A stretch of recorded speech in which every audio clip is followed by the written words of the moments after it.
Bem, pessoal, agora vamos resolver as questões dessa lista conceitual que o professor passou e para que vocês fiquem bem de boa com questões teóricas, né, que também é muito importante saber. Bem, questão 1. Leia com atenção o texto que se segue.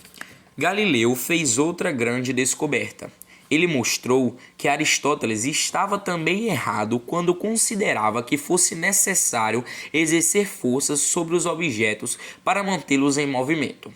Embora seja necessária uma força para dar início ao movimento, Galileu mostrou que, uma vez em movimento, nenhuma força é necessária para manter o movimento, exceto a força para sobrepujar, que nesse caso aqui é sobrepor, o atrito. Quando o atrito está ausente, um objeto mantém-se em movimento sem a necessidade de qualquer força. O texto refere-se a uma questão central no estudo do movimento dos corpos na mecânica newtoniana, que é a propriedade dos corpos manterem o seu estado de movimento.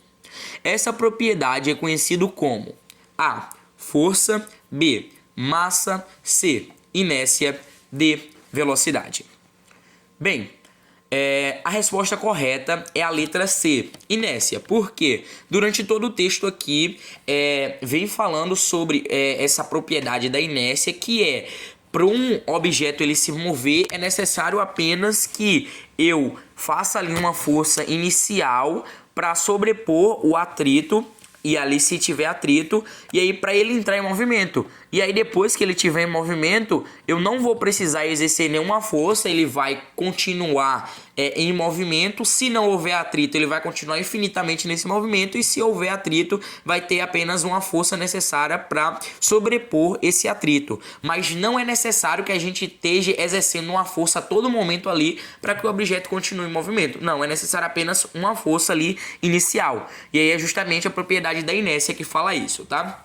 Questão 2. A mecânica clássica ou mecânica newtoniana permite a descrição do movimento dos corpos a partir das leis do movimento. A primeira lei de Newton para o movimento, ou lei da inércia, tem como consequência que: letra A. Se um determinado objeto se encontra em equilíbrio, então nenhuma força atua sobre ele. Letra B. Se um objeto estiver em movimento, ele está sob a ação de uma força, e assim que essa força cessa, o movimento também cessa. Letra C. Se a soma das forças que agem num objeto for nula, ele estará com velocidade constante ou parado em relação a um referencial inercial.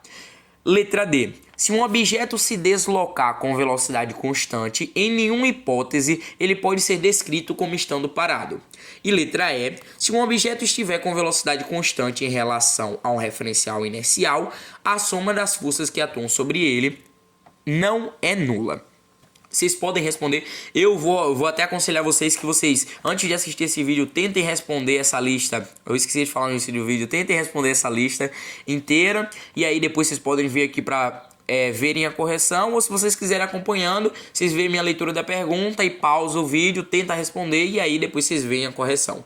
Bem, a correção correta dessa questão é ali a resposta, a letra C. Se a soma das forças que agem no objeto for nula, ele estará com velocidade constante ou parado em relação ao referencial inercial. Esse é o conceito básico da primeira lei, né, da lei da inércia, que se a soma de uns as forças que atuam, né, a soma das forças que atuam ali sobre um corpo é nula, ele vai permanecer ali ou parado ou com velocidade constante ali, MRU. Então bem fácil também, tá, tropa? Tá, pessoal? Então vamos agora para questão 3. Questão 3. No século XVI, as pessoas acreditavam que a Terra não se movia. Todavia, atualmente sabemos que ela se move. E um conceito físico que sustenta e auxilia na justificativa dessa ideia é o da letra A, pressão, letra B, quantidade do movimento, letra C, inércia, letra D, ação e reação. Bem, a resposta correta é a letra C, inércia. Por quê? Por mais que a gente não consiga ver que a Terra se move constantemente em torno do Sol ou em torno do seu próprio eixo, ela não precisa de uma força contínua para continuar em movimento, porque não há atrito no espaço para pará-la. E isso é uma consequência da inércia. Primeiro conceito, o conceito lá da primeira lei, ou seja, ela não precisa desse atrito para que ela continue esse movimento, porque o universo não tem atrito, então ela não precisa ser uma força a todo momento. E aí ela gira ao entorno do Sol, gira em torno do seu próprio eixo e a gente não consegue perceber esse movimento, por isso que a gente tem essa ideia, tá certo? Questão 4.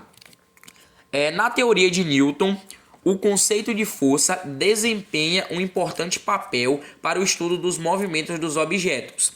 Esse conceito pode ser associado à capacidade de colocar um objeto em movimento, bem como trazê-lo ao repouso.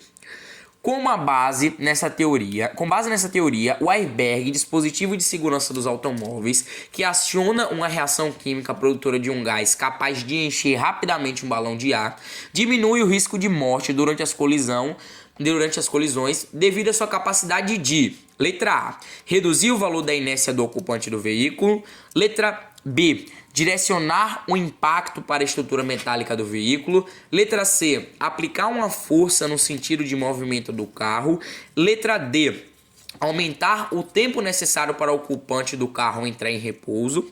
E aí, qual é a correta? Bem, a correta é a letra D, aumentar o tempo necessário para o ocupante do carro entrar em repouso. Porque durante a colisão, o corpo, segundo o princípio da inércia, ele tende a continuar aquele movimento que ele está ali, a continuar um movimento, e aí ele vai ser lançado lá para frente. E o airbag ele vai fazer com que o corpo ele pare lentamente, aumentando justamente esse tempo de desaceleração do corpo. E aí ele vai conseguir com que o corpo desacelere, vai aumentar esse tempo de desacelere do corpo, fazendo o corpo desacelere lentamente, o que vai evitar ali qualquer tipo de acidente maior com o ocupante do veículo, para que ele não se machuque tanto, certo? Questão 5. Na imagem abaixo, ilustra uma bola de ferro após ser disparada por um canhão antigo. Desprezando-se a resistência do ar, o esquema que melhor representa as forças que atuam sobre a bola é... E aí, qual desses esquemas representam as forças que atuam sobre a bola? Ou seja, diagrama de forças. Nós temos aqui a bola lançada pelo canhão e vamos ter que ver quais forças atuam sobre ela. Quais são as forças? Bem, a única força atuante sobre essa bola aqui é a força peso, a força que atua aqui para baixo, que é a força da gravidade. Então a gente já marca aqui a letra A, que é a correta. Mas por que as outras estão erradas? Você poderia me dizer aqui que tem uma força lançando ela para frente, aí poderia ser a B, por exemplo. Mas não, porque a única força que tem aqui é a força peso. Não tem nenhuma força empurrando ela para frente. Ah, e como é que ela está sendo lançada? O canhão aplicou a força no início do movimento. Ele aplicou uma força e lançou ela para o alto. Nesse momento aqui, ela não tem nenhuma força sendo lançada para frente. Ela apenas está continuando esse movimento. Primeira lei. Não tem nenhuma força empurrando ela, mas ela vai continuar esse movimento. E aí nós temos aqui a força peso que vai estar puxando ela para baixo, que é a força da gravidade. Não tem aqui, como a letra C está dizendo e a letra D, não tem nenhuma força para cima, porque não temos ali nenhum contato. Então não vamos ter essa força chamada de força normal, não temos. A única força que temos é justamente essa força peso puxando ela para baixo, tá certo? Bem, questão 6. A figura abaixo, ela vai representa um elevador em movimento com velocidade constante. A tração, do cabo durante o movimento de subida é: letra A, maior que o peso do elevador. Letra B, maior que durante o movimento de descida.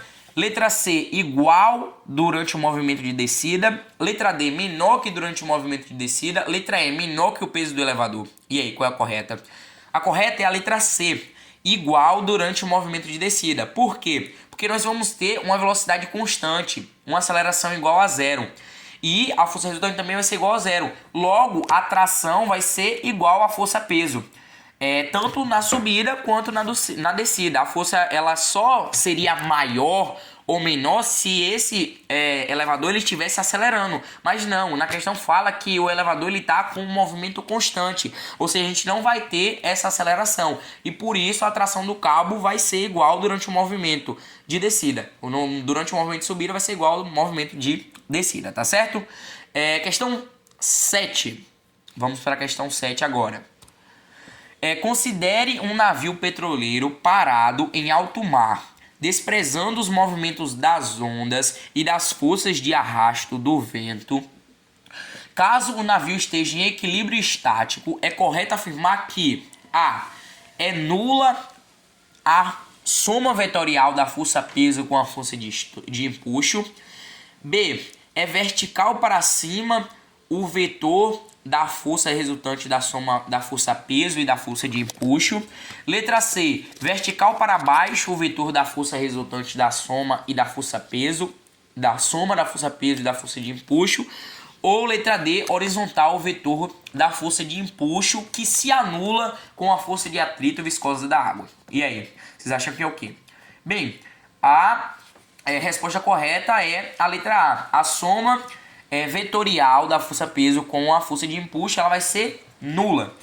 Por quê? O empuxo ele vai estar sendo uma força que surge ali para cima e o peso é uma força que surge para baixo. E aí elas vão ter o mesmo módulo e sentidos opostos. E aí fala ali que o navio ele está em equilíbrio estático. Se ele está em equilíbrio estático, não há nenhum tipo de movimento. Se não há nenhum tipo de movimento, a soma dessas duas forças que estão atuando sobre ele é uma soma nula. Porque se houvesse um movimento desse navio para cima, então a força da soma de empuxo seria maior e aí, consequentemente, a força resultante seria vertical para cima. E se a força-peso fosse maior, haveria ali um movimento para baixo e a força resultante ali seria uma força vertical para baixo. Mas como ele está em equilíbrio estático, não tem ali uma força resultante nem para cima nem para baixo. A força resultante, a soma vetorial resultante, no caso, ela é nula, tá certo? Questão 8. Com a promessa de tornar economicamente mais viáveis os voos espaciais, uma empresa demonstrou ser capaz de fazer retornarem os propulsores de seu foguete. A recuperação desses propulsores possibilita que eles sejam reparados para serem utilizados em novos lançamentos. Tá certo? Após terem cumprido sua função, os propulsores do foguete se desprendem caindo aceleradamente em direção ao planeta. Ao se aproximar da superfície, retropropulsores são acionados, imprimindo uma força vertical e para cima de intensidade, e aí tem um númerozinho 1 aqui, que a do peso dos propulsores, diminuindo contínua e drasticamente a velocidade de queda até próximo ao toque no solo.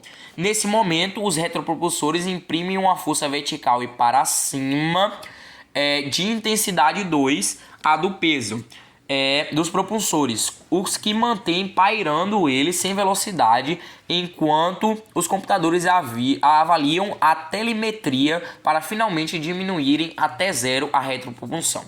Assinale a alternativa que completa a frase corretamente. Ele quer que a gente complete aqui o que vai, substituir aqui certinho para eles. E aí, como é que a gente vai descobrir se a força ela vai ser maior, menor ou igual ao peso? Analisando o resultado. Ele fala aqui que a primeira força vai imprimir uma força vertical para cima que vai diminuir drasticamente a velocidade de queda. Para diminuir drasticamente a velocidade de queda, essa força ela tem que ser maior que a força peso. Porque a força peso ali, se ela tá bem alta, ou seja, tá puxando ali drasticamente para baixo, então essa força vertical para cima tem que ser maior que a força peso para diminuir drasticamente essa velocidade de queda. E no segundo caso, fala que vai ser uma força vertical para cima de intensidade 2, ali para a gente substituir, e vai falar que os propulsores vão se manter pairando sem velocidade, ou seja, eles vão se manter ali tranquilamente com a velocidade constante, não vão ir muito nem para baixo, nem muito nem para cima, eles vão ficar pairando ali no ar. Ou seja, a força tem que ser igual à força peso, para que as duas se anulem e ele fique ali pairando sobre o ar, tá certo? Então a resposta é a letra B, inicialmente ali uma força maior que a força peso e posteriormente uma força igual à força peso. Chegamos aqui na questão 8, para não ficar um vídeo tão longo, a gente resolveu 8 questões aqui até agora, metade da lista, são 16 exercícios. Essa é a parte 1, vou fazer agora a parte 2 com mais 16 exercícios, tá certo, pessoal?